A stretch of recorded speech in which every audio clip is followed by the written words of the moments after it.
مولا سبھی اور کیا چاہتا ہے، بس مغفرت کی عطا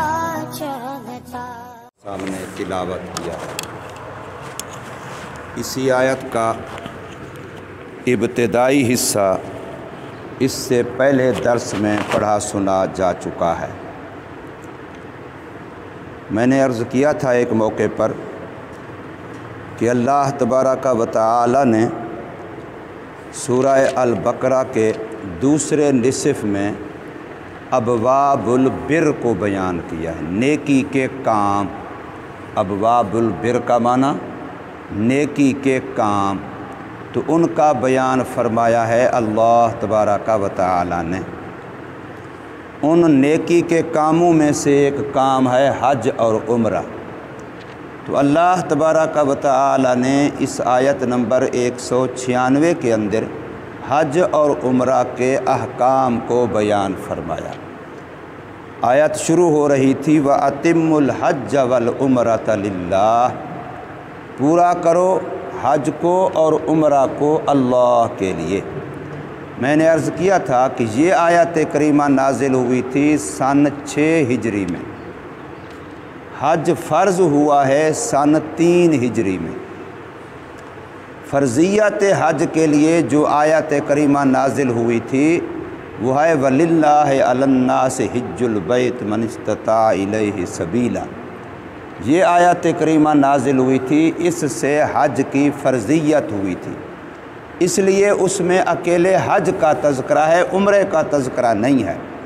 عمرہ اسلام میں حج فرض بھی نہیں ہے، واجب بھی نہیں ہے، سنت ہے۔ نبی پاک صلی اللہ علیہ وسلم نے ہجرت کے بعد ایک ہی حج فرمایا ہے جس کو حجۃ الوداع کہتے ہیں، اور وہ حج اکبر تھا۔ جمعہ کا دن بھی تھا، یوم عرفہ بھی تھا، حج کا خطبہ بھی دیا گیا اور جمعہ کا خطبہ بھی اسی دن دیا گیا،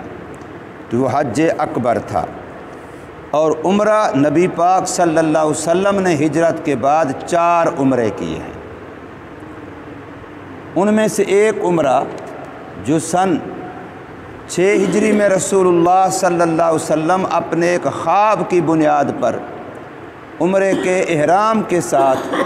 1400 صحابہ سمیت مدینہ منورہ سے روانہ ہوئے مکہ مکرمہ کی طرف، لیکن حدیبیہ کے مقام پر جو حرم کے حدود کے اندر ہے وہاں جا کے پڑاؤ کیا، اور وہاں سے حضرت عثمان غنی رضی اللہ عنہ کو اپنا قاصد بنا کر کے مکہ میں بھیجا کہ اہل مکہ، مشرکین مکہ، کعبۃ اللہ کے والیان و متولیان، ان سے جا کے بات کرو کہ ہم صرف کعبہ کی زیارت کے لیے، عمرے کے لیے، طواف کے لیے آ رہے ہیں اور کوئی ہمارا مقصد نہیں ہے، ہمارے ساتھ ہتھیار نہیں ہیں، لڑائی کے لیے نہیں آ رہے اور مکہ پر قبضہ کرنے کے لیے نہیں آ رہے، حملہ کرنے کے لیے نہیں آ رہے۔ لیکن ان لوگوں نے نہ مانا، ان لوگوں نے حضور صلی اللہ علیہ وسلم کی اس بات کو حضرت عثمان غنی رضی اللہ عنہ کی سفارت اور وکالت کے ہوتے ہوئے نہیں مانا۔ حضرت عثمان غنی رضی اللہ عنہ کو یوں فرمایا، کہا کہ تم عمرہ کر لو، تم ہمارے محسن ہو، تمہارے لیے کعبہ کا دروازہ کھلا ہے، تم طواف کرو، صفا مروہ کی سعی کرو، تم عمرہ کرو، لیکن ان کو اجازت نہیں ہے۔ تو قربان جاؤں حضرت عثمان غنی رضی اللہ عنہ پر عشق تھا نبی پاک صلی اللہ علیہ وسلم کا، فرمایا اگر آقا عمرہ نہیں کریں گے تو عثمان بھی نہیں کرے گا۔ اب ہم لوگ عمرے کے لیے کتنا ترستے ہیں، ان کو مفت میں عمرہ مل رہا تھا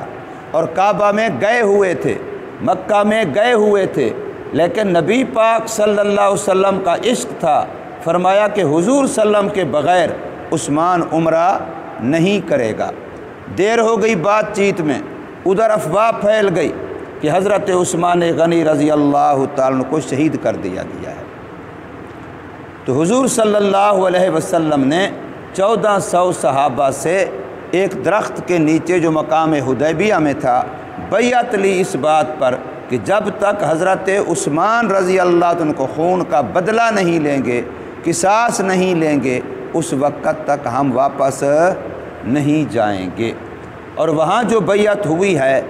تو اس بیعت کو قرآن مجید کے اندر باقاعدہ بیان کیا گیا ہے، اور یہ بیان کیا گیا کہ اے محمد صلی اللہ علیہ وسلم، جن 1400 صحابہ نے آپ سے بیعت لی ایک درخت کے نیچے، وہ آپ سے بیعت نہیں تھی، وہ اللہ سے بیعت تھی۔ آپ کے ہاتھ پر جب بیعت کر رہے تھے تو آپ کے ہاتھ کے اوپر اللہ کا ہاتھ تھا، صحابہ کے ہاتھ کے اوپر بھی اللہ کا ہاتھ تھا، لہٰذا وہ اللہ سے بیعت کر رہے تھے۔ اب ذرا آپ اندازہ لگائیں اس جملے سے کہ ایک مسلمان کا خون کتنا قیمتی ہے کہ اس ایک خون کے لیے 1400 صحابہ کا خون بہانا حضور صلی اللہ علیہ وسلم تیار ہو گئے کہ 1400 آدمیوں کا خون بہا دیں گے، لیکن ایک آدمی کے خون کو رائے گاں اور ضائع نہیں جانے دیں گے۔ اور یہی مسئلہ تھا کہ جب باغیوں نے مدینہ طیبہ میں حضرت عثمان غنی رضی اللہ تعالیٰ عنہ ان کے گھر میں قرآن پڑھتے ہوئے شہید کر دیا تھا، تو حضرت امیر معاویہ رضی اللہ تعالیٰ کا موقف یہی تھا کہ اب حضرت عثمان کا بدلہ لینا ضروری ہے۔ حضرت علی خلیفہ بنے باغیوں کے خلاف، حضرت معاویہ رضی اللہ عنہ کو جو حضرت علی سے نوک جھوک ہوتی رہی ہے، جس کے زمرے میں جنگ جمل ہوئی، جنگ صفین ہوئی، اور معاملہ کافی لمبا ہوا ہے، حتیٰ کہ حضرت امی عائشہ رضی اللہ تعالی عنہا وہ بھی حضرت امیر معاویہ رضی اللہ عنہ کے ساتھ سفر کرنے کے لیے نکلی ہیں، انہوں نے بھی مدینہ طیبہ کی سکونت تک چھوڑی ہے، اور حضرت علی رضی اللہ عنہ نے دارالخلافہ تبدیل کیا ہے، مدینہ طیبہ سے کوفہ لے گئے ہیں۔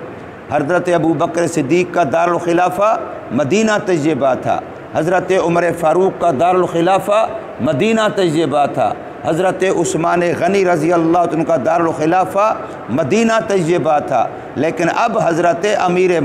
علی نے مدینہ طیبہ کے بجائے دارالخلافہ بنایا کس کو؟ کوفہ کو، اور آپ کوفہ میں رہے، اور کوفہ میں 4 سال کچھ مہینے خلافت آپ کی چلی، پھر آپ کو وہاں شہید کر دیا گیا۔ تو حضرت امیر معاویہ اور حضرت علی رضی اللہ عنہ کو جو آپس میں مشاجرات صحابہ میں آتا ہے، ان کا جو معاملہ تھا وہ اسی بات کا تھا کہ حضرت امیر معاویہ کا موقف یہ تھا کہ حضرت عثمان غنی رضی اللہ عنہ وہ شخص ہیں جس کے خون کے بدلے کے لیے حضور صلی اللہ علیہ وسلم نے 1400 صحابہ سے بیعت لی ہے، تو ہم اس خون کو رائے گاں کیسے چھوڑ دیں؟ ہم اس خون کا قصاص لیے بغیر کیسے راضی ہو جائیں؟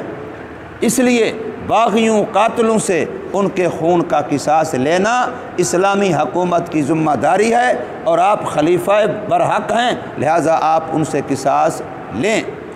تو حضرت عثمان غنی رضی اللہ عنہ کے جب یہ بعد میں پتہ چلا کہ وہ شہید نہیں ہوئے، اور ادھر کافروں کی طرف سے نمائندے آ گئے مذاکرات کرنے کے لیے، تو پھر کافی لمبی یہاں بات چیت ہوئی، حتیٰ کہ وہ معاہدہ طے ہو گیا، اور معاہدہ لکھا جانے لگا، اور لکھنے والا حضرت علی تھا رضی اللہ تعالیٰ۔ اس میں لکھا کہ یہ معاہدہ ہو رہا ہے ادھر اہل مکہ کے درمیان اور ادھر محمد الرسول اللہ صلی اللہ علیہ وسلم کے درمیان۔ تو مکے کی طرف سے، کافروں کی طرف سے جو نمائندے تھے، انہوں نے فوراً اعتراض کیا کہ اگر ہم محمد کو رسول مانتے ہوتے پھر تو رولا ہی نہ ہوتا، پھر تو جھگڑا ہی نہ ہوتا۔ یہ جو آپ نے جملہ لکھا ہے کہ یہ معاہدہ ہوا ہے اہل مکہ اور محمد الرسول اللہ صلی اللہ علیہ وسلم کے درمیان، یہ ہمیں قبول نہیں ہے، لہٰذا رسول اللہ کا لفظ مٹاؤ، یہاں لکھو محمد ابن عبداللہ کے درمیان، اس محمد کے درمیان جو عبداللہ کا بیٹا ہے معاہدہ ہوا ہے، رسول اللہ ہم ان کو نہیں مانتے، لہٰذا رسول اللہ والی بات کاٹو۔ تو حضرت علی نے فرمایا میں تو اپنے ہاتھ سے نہیں کاٹتا، ہم تو اسی کے لیے تو جان دے رہے ہیں، میں تو اس پر ایمان رکھتا ہوں کہ محمد صلی اللہ علیہ وسلم اللہ کے رسول ہیں، میں کیسے کاٹوں؟ اب حضور صلی اللہ علیہ وسلم فرمایا کہ چلو تم مجھے بتاؤ، چونکہ حضور تو امی تھے، حضور پڑھنا لکھنا نہیں جانتے تھے، تو حضور نے فرمایا تم مجھے بتاؤ کون سا لفظ ہے، میں کاٹ دیتا ہوں۔ پھر حضرت علی نے نشاندہی کی، حضور صلی اللہ علیہ وسلم نے ہاتھ سے کاٹا، حضرت علی نے یہ لفظ نہیں کاٹا۔ اور آج علی کو ماننے والے وہ غور کریں ذرا، محبت علی علی کے نعرے لگانا یہ تو آسان ہے، اور علی کے نام پہ روٹیاں کھانا، لیکن رسول اللہ صلی اللہ علیہ وسلم والی بات ان کی زندگیوں میں کتنا ہے؟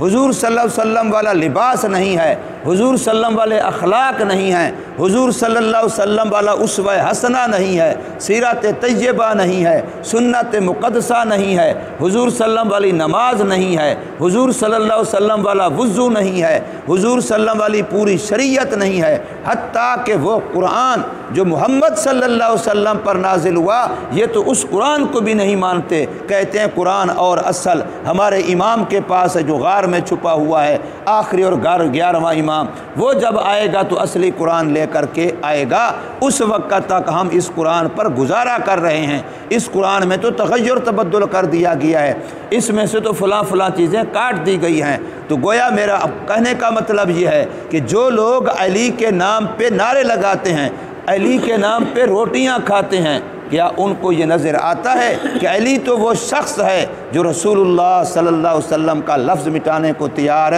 نہیں ہے؟ تو یہاں معاہدہ ہو جاتا ہے 10 سال کا کہ 10 سال تک اہل مکہ اور ادھر مسلمان یہ آپس میں لڑائی نہیں کریں گے، جنگ نہیں کریں گے، اور اگر کسی اور سے جنگ ہو جائے گی تو ایک دوسرے کے دشمن کا اس کی حمایت نہیں کریں گے۔ یہ جب طے ہو گیا تو اب قرآن نے اس کو کہا ہے کہ مسلمانوں نے یہ معاہدہ کر کے ایک فتح مبین حاصل کر لی ہے، چونکہ 10 سال مسلمانوں کو بلا خوف و خطر دین کی تبلیغ کا موقع مل گیا۔ پہلے تو ڈر تھا ادھر جائیں گے تو کہیں ان کو حملہ نہ کر دیں، لیکن اب 10 سال چونکہ معاہدہ ہو گیا لہٰذا اب کھلے عام اطمینان کے ساتھ دین کی تبلیغ کرو، اب ان سے مکے والوں سے تمہیں کوئی خطرہ نہیں ہے۔ قرآن نے اس کو فتح مبین کہا ہے، انا فتحنا لک فتحا مبینا۔ لیکن صحابہ کرام رضوان اللہ ترجمہ ان کا حال یہاں یہ تھا، کیونکہ یہاں معاہدے کے اندر بہت ساری شکیں تھیں، ان میں سے ایک شک یہ تھی کہ اگر کوئی مسلمان اللہ نہ کرے دین اسلام کو چھوڑ کر کے واپس مکہ میں جانا چاہے گا تو ہم نہیں روکیں گے، لیکن اگر مکے والوں میں سے کوئی مسلمان ہو کر کے بھی مدینہ آنا چاہے گا، مسلمانوں کے پاس مسلمان ہو کر کے بھی، تو مسلمان اس کو اپنے پاس ٹھکانہ نہیں دیں گے، اس کو واپس کریں گے۔ حتیٰ کہ ابھی معاہدہ لکھا جا رہا تھا، طے ہو گیا تھا، ابو الجندل صحابی بیچارہ بیڑیوں میں جکڑا ہوا، کافروں کی قید میں تھا، مسلمان تھا، وہ کسی طریقے سے جان بچا کے مسلمانوں کے پاس پہنچ گیا اور آ کر کے دہائی دینے لگا کہ میں کتنی مصیبتوں میں ہوں، کتنی مشقتوں میں ہوں، میں کس طریقے سے پتر نکل کے جان بچا کے تمہارے پاس آیا ہوں، مہربانی کرو اب مجھے اپنا بھائی بنا لو، میں مسلمان ہوں۔ حضور صلی اللہ علیہ وسلم نے فرمایا کہ تمہیں واپس جانا ہوگا اس لیے کہ ہم معاہدہ کر چکے ہیں۔ اس کو واپس کیا گیا بیچارے کو، اور وہ روتا ہوا واپس گیا، لیکن میرے رب کی مدد ایسی آئی کہ یہی معاہدہ جو بظاہر مسلمانوں کے خلاف لگتا تھا یہ اتنا کافروں پر بھاری ہوا کہ انہوں نے یہ معاہدہ توڑا، اور وہ ابو الجندل صحابی جو مکہ میں واپس گیا اس نے پھر مکہ سے وہاں سے بھاگا، ایک الگ دریا سمندر کے کنارے پر اپنا ڈیرا لگایا، جو مسلمان ہوتا اس کے پاس پہنچ جاتا۔ اب ان کا ایک جتھا تیار ہو گیا، ایک گروہ بن گیا، اور انہوں نے مکے والوں پر زندگی تنگ کر دی، اتنے حملے کیے جیسے طالبان امریکیوں پر کرتے تھے، اتنے حملے کیے کہ مکے والے خود کہنے لگے کہ بس ان کو مدینے لے جاؤ، ہم راضی ہیں، یہاں رہ کر کے نہ ہماری جان محفوظ ہے نہ ہمارا مال محفوظ ہے۔ حضرت عمر رضی اللہ عنہ نے اس موقع پر فرمایا تھا بڑے جوش اور جذبے سے کہ یا رسول اللہ کیا ہم حق پر نہیں ہیں؟ ہم حق والے ہو کے ہمارے جو شہید ہوں گے وہ جنت میں جائیں گے، ان کے جو مارے جائیں گے وہ مردار ہو کے جہنم میں جائیں گے، پھر ہم دب کر کے سلو کیوں کر رہے ہیں؟ ہم تو غالب ہیں، ہم حق والے ہیں، پھر ہم ایسا معاہدہ کیوں مان رہے ہیں؟ تو حضور نے ارشاد فرمایا، اے عمر، نبی جو کرتا ہے وہ اللہ کے حکم سے کرتا ہے، اللہ کی طرف سے نبی سے جو بات ہوتی ہے وہی کرائی جاتی ہے، لہٰذا جو ہو رہا ہے اسی پر راضی رہو۔ پھر وہ مان گئے۔ تو بہرحال یہ اس وقت یہ معاملہ ہوا تو اس میں مسلمانوں کو موقع ملا۔ اب اس موقع پر مسلمان عمرہ کے لیے احرام باندھ چکے تھے، مکہ آنا چاہ رہے تھے، روک دیا گیا تو مسلمانوں کے پاس دم تھے، اس کو دم احصار کہتے ہیں، رکاوٹ کا دم، وہ وہاں ذبح کر دیے گئے اور اس کے بعد مسلمانوں نے احرام کھولے۔ یہاں اللہ نے اسی مسئلے کو بیان فرمایا کہ فَإِنْ أُحْصِرْتُمْ، پس اگر روک دیے جاؤ تم، فما استیسر، پس جو حاصل ہو من الہدی، قربانی میں سے اس کو ذبح کرو، ولا تہلکوا رؤوسکم، اور اپنے سروں کو نہ مڈواؤ، حتیٰ یبلغ الہدی محلہ، یہاں تک کہ پہنچ جائے وہ قربانی اپنے حلال ہونے کی جگہ، اور وہ جگہ ہے حدود حرم، مینا کے اندر جہاں عام طور پر قربانی کرتے ہیں وہاں، نہیں تو کہیں بھی حدود حرم میں وہ پہنچ جائے اور ذبح کر دی جائے تو پھر تم اپنا احرام کھول سکتے ہو، بال منڈوا سکتے ہو، حلق کرا سکتے ہو، قصر کرا سکتے ہو، جب تک قربانی ذبح نہیں ہوگی وہ تمہاری طرف سے دم، اس وقت تک تم سر نہیں منڈواؤ گے۔ دم احصار یہ مسئلہ یہاں بیان کیا گیا۔ اور اسی طریقے سے اگر کوئی بندہ احرام کی حالت میں ہے اور احرام کی حالت میں اس کے جسم میں، اس کے سر میں، داڑھی میں، بالوں والی جگہ میں کوئی ایسا مسئلہ، بیماری پیدا ہو جاتی ہے جس کی وجہ سے بال کٹوانا ضروری ہو جاتے ہیں علاج کے لیے، اس کے علاوہ کوئی صورت نہیں بنتی، تو اب وہ بھی سر منڈوائیں گے، لیکن پھر ان پر فدیہ آئے گا، ان پر دم نہیں آئے گا، ان پر فدیہ آئے گا، یا تو 3 روزے رکھیں گے، یا پھر حسب توفیق صدقہ دیں گے، یا پھر قربانی یعنی دم ذبح کریں گے، ان میں سے کوئی ایک بھی۔ یہ اللہ نے ان کے لیے مسئلہ بنایا۔ جو لوگ آج کل بھی ایسے واقعات پیش آتے ہیں کہ بندہ احرام باندھ چکا ہے، جہاز پہ سوار ہو چکا ہے، کوئی فنی خرابی آ گئی، یا جہاز پہ بھی سوار نہیں ہوا تھا، ایئرپورٹ میں تھا، کئی دفعہ پچھلے سال تک یہ واقعات پیش آئے، 3 دن 10 دن احرام کے ساتھ رہنا پڑ گیا۔ اور بسا اوقات کوئی سیاسی بندہ ہوتا ہے، کوئی مذہبی بندہ ہوتا ہے، حکومت یکدم پابندی لگا دیتی ہے، چاہے سعودی عرب کی حکومت پابندی لگا دیتی ہے کہ یہاں نہیں آ سکتا، یا کوئی اپنے ملک کی حکومت پابندی لگا دیتی ہے کہ باہر نہیں جا سکتا، اور وہ بیچارہ احرام باندھ چکا ہوتا ہے۔ ایک دفعہ مولانا فضل الرحمان صاحب کے ساتھ بھی یہ صورت پیش آئی تھی، بے نظیر کی حکومت تھی، مولانا احرام باندھ چکے تھے، کراچی ایئرپورٹ پر